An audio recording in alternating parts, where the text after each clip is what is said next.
안녕하세요. 매일 새로운 사연을 전하는 읽어주는 사연 라디오입니다. 구독과 좋아요, 많은 공유 부탁드립니다. 오늘의 사연 시작하겠습니다. 안녕하세요. 초등학생 딸아이 하나를 키우고 있는 40대 여성입니다. 제가 오늘 이렇게 제 이야기를 하러 온 건 말 그대로 염치 없는 저희 시댁 식구들을 고발하고 싶어서요. 법적으로 다툴 수만 있다면 정말 그러고 싶을 정도로 생각만 해도 분한데 정말이지 남보다도 못한 가족이 있다는 거 어디 드라마에서나 봤지. 제가 직접 겪게 될 줄은 상상도 못했다니까요. 일단 제 이야기를 좀 하자면 제가 고등학교 2학년 때 아버지께서 세상을 떠나셨어요. 화재 사고였지요. 참으로 억울한 게 원래 저희 아버지는 본사에서 근무를 하셨는데 그날은 공장에 내려가 봐야 할 담당자가 휴가를 내는 바람에 어쩔 수 없이 저희 아버지가 가시게 되셨거든요. 그리고 그날 딱 사고가 난 거예요. 어이없는 사고로 아버지를 잃은 후 아버지와 사이가 좋으셨던 어머니는 밤낮으로 눈물을 흘리셨고 저는 저대로 매사에 비관적인 사람이 되어갔지요. 게다가 이후로 어머니도 저도 전혀 알지 못했던 빚들이 여기저기서 하나둘씩 튀어나오는데 정말 환장하겠더라고요. 뿐만 아니라 저희 모녀를 더 미치게 했던 건 아버지의 형제들 그러니까 친척들이었어요. 사람이 죽었는데 기껏 저희 집에 찾아와서는 형이 재산을 얼마나 남겼냐, 보상금은 얼마나 받았냐, 자기들이 정말 힘들어서 그러니 좀 나눴으면 안 되겠냐. 형이 살아있었다면 무조건 나눠줬을 거다. 말 같지도 않은 소리를 어찌나 뻔뻔하게 내뱉어대던지. 그때 정말 처절하게 배웠어요. 피가 물보다는 진하다고 해도 돈보다는 못하다는 걸 말이죠. 그리고 그런 일련의 시간은 저에게서 미래에 대한 꿈도 희망도 다 빼앗아 갔어요. 대학이니 뭐니 그런 게 뭐가 중요한가. 주변의 모든 일이 무의미하게 느껴졌고 그 어떤 열정도 생기지가 않더라고요. 그래서 대학을 포기했어요. 나중에서야 그 선택을 후회하기도 했지만 그땐 제 나름대로 최선의 선택이었죠. 그리고 이후로도 한동안 방황을 하던 제가 정신을 차리게 된 계기가 있었으니 그건 바로 제 은인이나 마찬가지인 사장 언니를 만나면서였습니다. 당시 저는 그래도 제 용돈은 벌었어야겠다는 생각으로 디저트 가게에서 아르바이트를 하고 있었는데 그때만 하더라도 가게가 자리를 잡기 전이라서 아르바이트생이라곤 저 하나밖에 없었거든요. 그리고 사장 언니는 사장과 아르바이트생이라는 관계에도 불구하고 저를 정말 친동생처럼 아껴주었어요. 뿐만 아니라 제가 디저트에 흥미를 보이니 틈틈이 어떻게 만드는 건지 가르쳐주기까지 했지요. 너무 기뻤어요. 사실 집에서 흉내라도 내보고 싶은 적이 한두 번이 아니었는데 도구 하나 제대로 갖춰진 게 없었기에 엄두도 못 내고 있었거든요. 그리고 그렇게 계속 배우다 보니 누구한테 말하진 못했지만 언젠가 나도 이런 가게를 하고 싶다는 꿈을 갖게 되었지요. 하지만 그 행복이 오래가지는 않았습니다. 당시 어머니 허리 디스크가 악화되면서 일을 좀 쉬셔야 하는 상황이 되었으니까요. 그래서 저는 어쩔 수 없이 디저트 가게 일을 그만두고 말 그대로 돈을 벌기 위한 직장을 구해야만 했어요. 그나마 다행이었던 건 사장 언니의 도움으로 비교적 쉽고 빠르게 한 사무실에 취업을 할 수 있었다는 거예요. 사장 언니가 하는 말이 제가 그동안 자기한테 정말 도움이 많이 되었다면서 이렇게밖에 못 도와줘서 미안하다는데 그냥 지금도 그때를 생각하면 고마운 마음에 눈물부터 나요. 아무튼 이후로 21살부터 28살 때까지 평범한 직장인으로 살았습니다. 취미생활로 과자를 구우며 특별할 것 없는 하루하루를 보냈고 지금의 남편도 만나게 되었죠. 저와 마찬가지로 회사를 다니던 평범한 직장인이었던 남편은 좋은 게 좋은 거라는 둥글둥글한 성격의 배려가 몸에 배어있는 자상한 사람이었어요. 그리고 그런 남편의 성격이 너무 부러웠던 저는 남편이 도대체 어머님 아버님 두 분 중 누굴 닮은 걸까? 두 분은 얼마나 좋은 분들일까? 늘 궁금했는데 결혼 준비를 시작하고 나서야 비로소 알게 되었습니다. 누굴 닮아서 그런 것도 아니었고 두 분도 그렇게 좋은 분들이 아니셨다는 걸 말이죠. 남편은 3남매 중 둘째로 소위 위아래로 치이는 입장이었어요.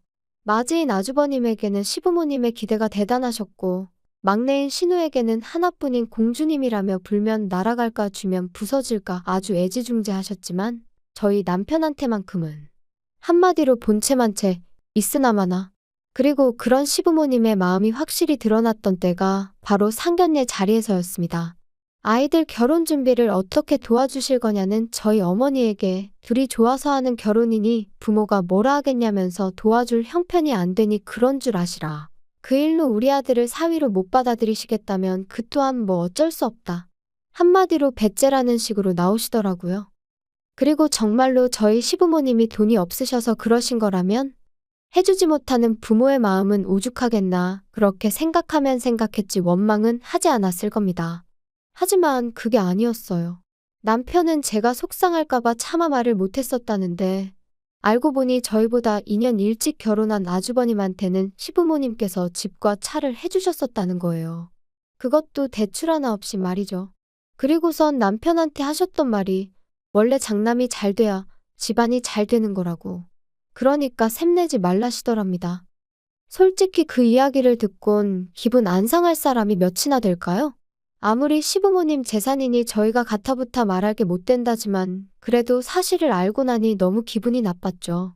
남편은 저에게 자긴 괜찮다며 덤덤하게 말했지만 저는 솔직히 저희를 안 도와주셨다는 사실보다 아주버님과 저희 남편을 대놓고 그렇게 달리 대하셨다는 게 말 그대로 기분이 더러웠어요.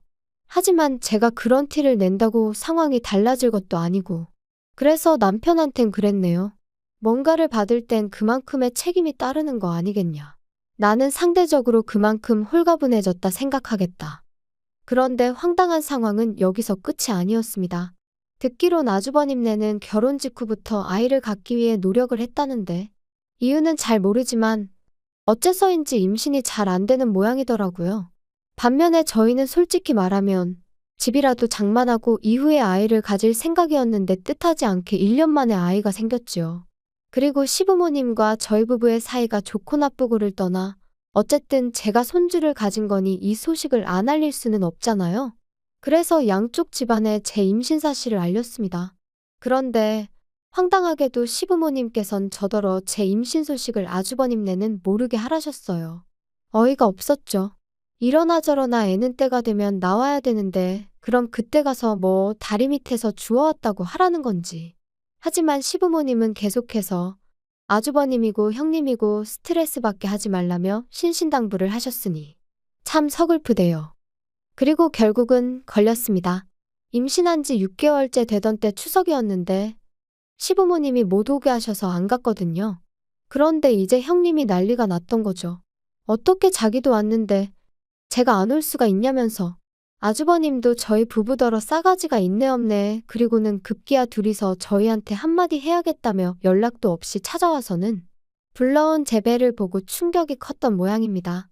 자기들을 기만했다면서 저희 때문에 족보가 다 꼬이게 생겼다고 억지를 써대더라니까요. 그러더니 급기야 형님은 갑자기 어지럽다면서 쓰러질 것 같다. 119를 불러달라. 정말이지 생쇼도 그런 생쇼가 따로 없었어요. 그런데 상황은 거기서 끝이 아니었습니다. 황당하게도 그 일이 있고 2주 만에 시부모님이 저희를 부르시더니 당신들이 살고 있는 아파트부터 가지고 있는 땅까지 전부 다 아주버님 명의로 넘기겠다 하셨거든요. 원래도 시부모님 재산에 관심도 없었고 그 재산이 언젠가 저희 몫이 될 거란 기대도 없었지만 그래도 너무 갑작스럽고 당황스러워서 갑자기 그런 결정을 내리신 이유가 뭐냐고 여쭤봤어요. 그랬더니 어머님이 하시는 말씀이 아주버님네서 그렇게 해달라고 했다는 거예요. 평소에도 저희 부부가 싸가지가 없어서 자기들한테 잘하는 게 없었는데 이제 애까지 가졌으니 얼마나 기세등등하겠냐면서 자기들한테도 어떤 식으로든 힘을 실어달라고 했다나요? 듣는 내내 어처구니가 없었습니다. 솔직히 쪽팔려서 어디 가서 말도 못했는데 한번 말해볼까요? 저희 결혼하는데 시부모님은 한 푼도 안 보태주신 건 물론이고 남편 대학 다닐 때 딱 2번 학비 내주셨다는데 그걸 핑계로 축의금을 다 가져가셨어요. 게다가 아주버님네 부부는 매일같이 돈 자랑을 해대는데 정작 저희 결혼할 때 축의금으론 달랑 10만 원 했더라고요.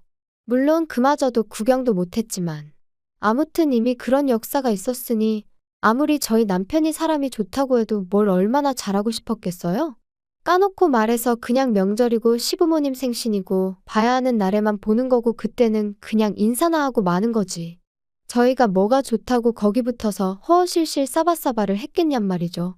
그런데 아주버님이나 형님은 자기들이 보기엔 저희 부부가 가진 것도 없는데 자기들한테 아쉬운 소리를 안 하니 그게 그렇게 꼴보기가 싫었던 모양입니다. 10년도 더 된 이야기인데 또 생각하니 속에서 우라가 치미네요.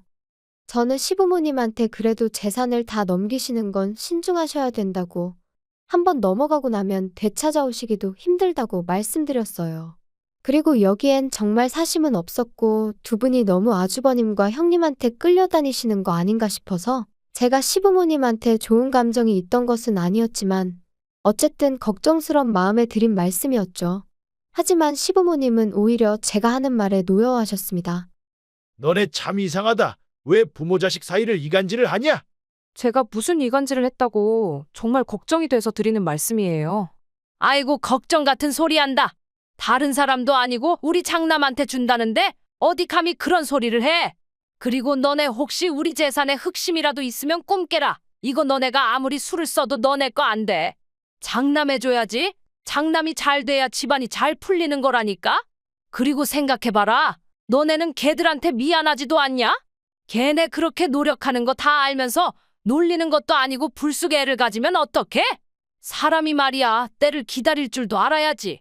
그리고 그때 옆에 있던 그 순하디순한 제 남편이 더는 못 참고 목소리를 높이더라고요. 알아서들 하세요. 그러다 후회할 일 생겨도 저희는 몰라요. 저희한테 도와달라, 어떻게 해달라 그런 말씀 절대로 하지 마시라고요.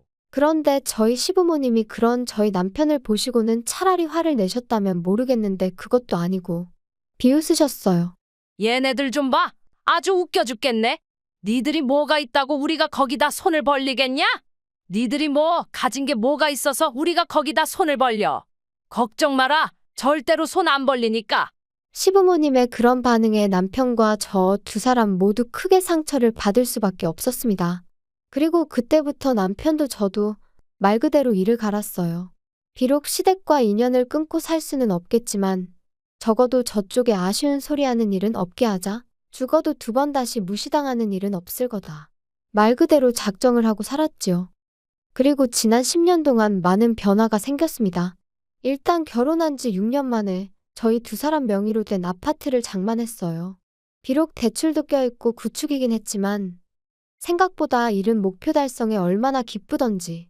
하지만 이 기쁨에 초를 치는 이가 있었으니 그 또한 말 안 해도 아시겠죠?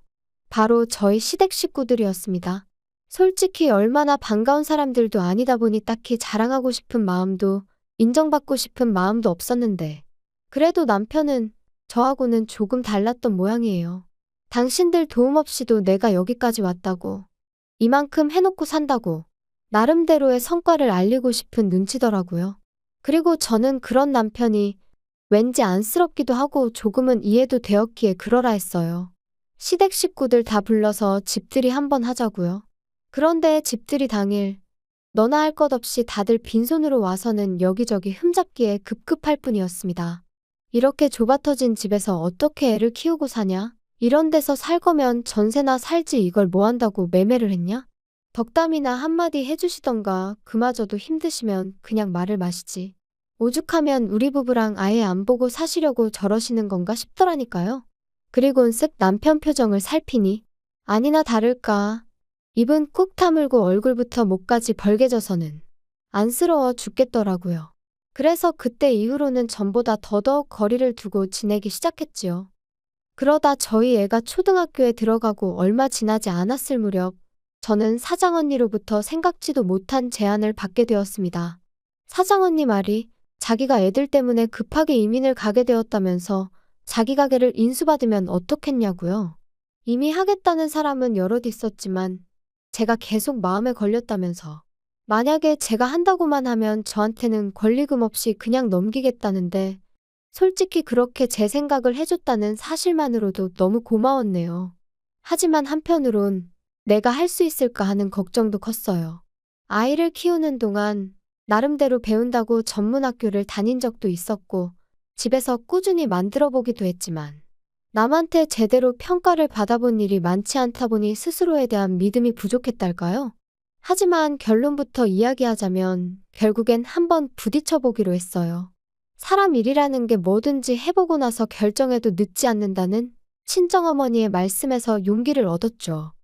그리고 그 이후로 지금까지 저희 부부에게는 좋은 일만 있어 왔습니다. 남편은 좋은 조건의 대기업으로 이직에 성공했고, 제 가게 또한 나날이 인기가 좋아져 3호점까지 냈으니까요. 그뿐인가요? 집값도 올랐지, 아이는 성실하고 건강하게 자라주고 있었지. 어느 것 하나 불만을 가질 이유가 없었어요. 그리고 그렇게 행복하고 편안한 하루하루가 이어지면서 시댁 식구들에 대한 관심은 점점 멀어져만 갔습니다.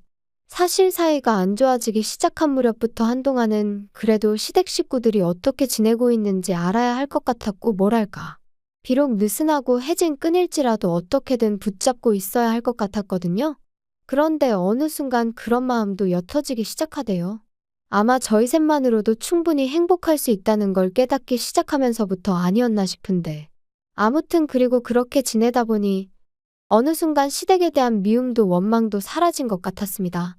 알아서들 잘 살겠지. 무소식이 희소식이라니까. 우리도 알아서 잘 살고 있어요. 정말 딱 이 생각뿐이었어요. 하지만 올해 초 전혀 생각지도 못한 소식을 듣게 되었습니다. 평소에 왕래라곤 요만큼도 없었던 신우한테서 말이지요. 어떻게 제 번호를 알게 된 건지도 모를 만큼 소원한 사이였는데, 난데없이 신우가 전화를 해서는 저희더러 무심하니였더니 한참을 떠들어대대요. 그리고는 한다는 말이 아주버님네가 난리가 났다면서 큰일 났다는데, 솔직히 하나도 궁금하지 않았어요. 하지만 안 물어보면 이 전화가 끝날 리가 없겠구나 싶어. 무슨 일인데 그래요? 언니 어떡하면 좋아요. 우리 큰오빠 아주 쫄딱 망하게 생겼어요. 그리고 이때까지만 해도 저는 솔직히 기껏해야 아주버님이나 형님 둘 중 한 분이 바람이라도 났나 싶었는데. 쫄딱 망하다니 그게 다 무슨 소리예요. 알아듣게 얘기를 해봐요. 글쎄 세상에 큰오빠가 큰언니랑 상의도 없이 엄마 아빠가 준 땅도 다 팔아버리고 아파트 담보로 대출도 있는 대로 끌어다가 주식을 했대나 코인을 했대나. 진짜 미쳤나 봐요. 어떡해요? 그걸 저한테 물어도 제가 무슨 말을 해야 할지 모르겠네요. 아니 근데 솔직히 작은 오빠랑 언니 때문이기도 해요 이게. 큰오빠가 하는 말이 두 사람 사는 게 하루가 다르게 나아지는 것 같다면서 엄청 조바심을 냈거든요. 혹시 우리한테 말 안 하고 뭐 재테크했어요? 아니 그렇잖아. 어떻게 이 집만 자꾸 살림이 펴? 아무튼 그래서 큰오빠가 조바심이 나서 그런 거에 손을 댔나 봐요. 어떡하면 좋아요? 작은 오빠랑 언니가 좀 방법을 찾아봐요. 이러다 두 사람 원망 듣게 생겨서 내가 걱정이 돼서 연락한 거라니까요? 기가 차서 신우더러 그걸 말이라고 하냐고 따졌어요. 그리고 아가씨도 지금 나이가 몇인데 전할 말 못 전할 말 구분도 못하느냐고, 그런 말을 나한테 전하면 내 입에서 좋은 소리가 나가겠냐고 쏘아붙였습니다. 설령 재테크를 했다고 해도 그게 우리가 아주버님이나 형님한테 양해를 구할 일이냐, 사과를 할 일이냐. 황당하다 그랬지요. 그랬더니 신우가 한다는 말이 다 같이 잘 먹고 잘 살면 좋은 거 아니냐는데. 그렇게 생각하는 사람들이 시부모님한테 재산 다 받아내고 동생네는 거들떠도 안 보냐고 또다시 받아쳤어요. 그러자 신우가 저더러 언니 그렇게 안 받는데 돈 얘기에 되게 민감하답니다. 그러니 더 할 말이 없었죠. 참고로 그렇게 아주버님 재산 다 퍼주실 때 신우 앞으로도 오피스텔 하나 해주셨어요. 정말 저희만 아무것도 안 해주셨다니까요? 그렇게 기분 나쁜 연락을 마치고 남편에게 이런 연락이 왔었다고 알렸습니다. 그리고 남편의 반응은 저랑 별반 다르지 않았죠. 이제 와서 그런 소리를 왜 우리한테 하냐면서 몹시 마음 상해했거든요. 그런데 며칠 전 어머님한테 걸려온 전화를 받게 되면서 그제서야 신우가 괜히 연락을 했던 게 아니라는 걸 알게 되었습니다. 어머님하고는 참으로 오랜만에 통화였는데 어머님은 가타부타 설명도 없이 다짜고짜 앓는 소리 죽는 소리를 내기 시작하셨어요. 그리고 저는 그런 어머님의 푸념이랄지 신세한탄을 들어드리고 싶은 마음은 손톱만큼도 없었기에 하실 말씀이 뭐냐, 용건만 말씀하시라 했지요. 옆에 있던 남편도 귀찮다는 듯이 손만 내저을 뿐이었고요. 너는 정말 말을 서운하게 하는구나. 시애미가 전화를 하면 잘 지내셨냐, 아픈 데는 없으시냐, 근심거리가 있으시냐 그런 거 물을 생각은 안 하고. 아주버님이 어련히 잘 챙겨드리고 계시지 않겠어요? 무슨 일 때문에 그러시는데요? 우리 장남이라면 내가 생각만 해도 눈물이 날라 그런다. 걔가 지금 너무너무 힘들어하고 있어. 혜지한테 다 들었지? 아가씨랑 얼마 전에 통화를 하긴 했는데 잘은 몰라요. 그런데 아주버님이 힘드신데 왜 저한테 연락을 하셨어요? 제가 딱히 해드릴 게 없는 것 같은데. 왜 해줄 게 없어? 있으니까 내가 연락을 했지. 아무래도 나랑 네 시아버지랑 당분간 너희 집에 가 있어야 될 것 같다. 갑자기 그게 무슨 말씀이세요? 저희 집에 오신다니 도대체 왜요? 아니 부모가 자식 집에 간다는데 무슨 왜요야 왜요는. 큰애가 지금 사는 집을 비워줘야 되는데 뭐 돈이 좀 그래서 당분간 우리 집에 와 있어야 된다잖니? 그런데 너도 우리 집 알잖니? 거기서 어떻게 다 같이 살아? 게다가 이 집도 명의가 큰애 앞으로 되어 있어서. 아무튼 우리가 그래서 일단은 큰애한테 집을 비워주고 우리는 너희 집에 가 있으려고 그런다. 그러니 그런 줄 알고 방 하나 만들어놔. 알겠지? 아주버님네랑은 못 사시는데 저희랑 어떻게 살아요? 그리고 내드릴 빵 없어요. 걔네가 우리가 있으면 애를 어떻게 만들어? 넌 왜 이렇게 생각이 없냐? 어머님, 결혼하고 이제껏 안 생기면 둘 중 누구한테 문제가 있어도 있는 거 아니겠어요? 아무튼 그거야 아주버님네 사정이고 저는 어머님 아버님이랑 같이 못 살아요. 여기로 오지 마세요. 그리고 그때 남편이 저한테서 핸드폰을 뺏어가더니 스피커폰으로 돌리고는 화를 내기 시작했습니다. 우리한테 부탁하는 일 없을 거라 하시지 않으셨어요? 가진 것도 없는 저희한테 뭘 바라겠냐면서 있는 대로 비웃으셨을 땐 언제고 이제 와서 같이 살자고 하면 제가 좋다고 할 줄 아셨냐고요. 죽이 되든 밥이 되든 형님하고 사세요. 아니면 어떻게든 지금 두 분이서 사시는 집은 지키시던가요. 아무튼 저희는 요만큼도 얽히고 싶지 않으니까 이런 연락이라면 하지 마세요. 남편은 자기 할 말을 마치기가 무섭게 전화를 끊었고 이후로 한동안 복잡한 표정을 하고 있었습니다. 그리고 저는 무슨 말이라도 해야 하나 싶었지만 그냥 기다렸어요. 남편이 먼저 무슨 말이라도 해주기를 말이죠. 그러자 한 시간쯤 지났으려나. 신우한테 다시 전화가 와서는 아주 생난리를 치대요. 저희 때문에 지금 어머님이 울고불고 난리시고 아주버님네가 저희 가만 안 둔다고 그랬다고요. 어이가 없어서 하나도 안 궁금하니까 소식 전하지 말라고 했어요. 그리고 아주버님한테 가만 안 둘 거면 어쩔 건지 마음대로 해보라 전하라 했습니다. 우리도 이제 정말 겁날 거 하나 없고 막말로 평생 안 보고 살아도 된다고요. 남편도 질세라. 형 노릇이나 똑바로 하면서 뭐라고 해야 씨가 먹히지 않겠냐며 화를 내대요. 그런데 어이없게도 시부모님은 기어이 짐을 바리바리 싸들고는 저희 집에 오셨어요. 끊임없이 눌러대는 벨소리에 당황스럽고 이웃에게 미안하여 현관을 열었더니 왜 문을 이제 여냐며 씩씩대시는데 순간 기가 막혀서 말이 안 나오더라니까요. 게다가 황당해서 이게 무슨 경우시냐니까 부모가 자식 집에 온 건데 어쩌라는 거냐며 저를 밀치시곤 그대로 집 안으로 들어가시기까지 하셨습니다. 그래서 제가 남편에게 전화를 걸어 상황을 알리니 남편이 좀만 기다리라대요. 그래서 저는 부엌에 시부모님은 거실에 말 그대로 팽팽한 긴장감이 흘렀습니다. 그리고 얼마간의 시간이 흘렀을 무렵 세상에 남편이 경찰을 대동하고 왔더라고요. 그리고는 모시고 나가달라는데 솔직히 경찰은 저희 집안 사정을 모르니 아마 저희 부부가 정말 나쁘게 보였을 거예요. 그래도 부모라는데 추운 겨울날 모시고 나가달라 하니까 어이가 없었겠지요. 하지만 뭐 막말로 체면이고 나발이고 아무튼 신랑이 끝에 아주버님이 와서는 그렇게 시부모님을 모시고 갔어요. 저희한테 쌍욕을 하길래 한 번만 더 해보라고 그러면 고소하겠다 했네요. 그리고 그날 이후로 다행이라고 해야 할지 시부모님으로부터 더는 연락이 없어요. 잘된 일이죠. 남편은 여기까지 오는데 1,000원 한 장 도움도 안 준 사람들이 무슨 부모냐고 더는 생각하고 싶지도 않다고 하대요. 정말이지 하늘에 맹세코 두 분이 가진 게 없어서 못 해주신 거였다면 저희 이러지 않았을 거예요. 오히려 안타깝고 안쓰럽게 생각하며 저희가 먹고 살만해진 지금 어떻게라도 도와드렸을 테지요. 뭐 아무튼 이미 다 지나가 버린 일 계속 곱씹는다고 뭐가 달라지겠어요? 더는 그냥 저희를 찾지 않으셨으면 좋겠습니다. 저희도 찾지 않을 거니까요. 그냥 각자의 자리에서 정말이지 무소식이 희소식이란 마음으로 살면 좋겠네요. 긴 이야기 들어주셔서 감사합니다. 오늘의 사연은 여기까지입니다. 구독과 좋아요, 알람 설정해주시면 앞으로 더 좋은 사연으로 찾아오겠습니다. 감사합니다.